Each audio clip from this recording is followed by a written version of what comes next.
আজকে ফের চলে এসে আমার লফটে। দেখুন সাদা কবিতরটা, সাদা কালদম কবিতরের জোড়া খুব সুন্দর। এইটা হচ্ছে সবজি কালারের দুটো কবিতর, মুখী কবিতর। দেখুন মুখী কবিতর দুটো ডিম পাড়ার জন্য তারা বসে আছে।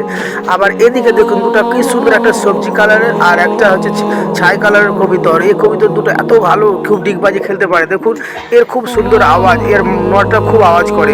দেখছেন কি সুন্দর কালারটা তার। আর এদিকে দেখুন আমার উপরে কিছু কিছু আরও কবিতর আছে, এগুলো কিন্তু এখন আমি ভালো করে নাম জানি না। লাইক শেয়ার কমেন্ট করে জানিয়ে দিন।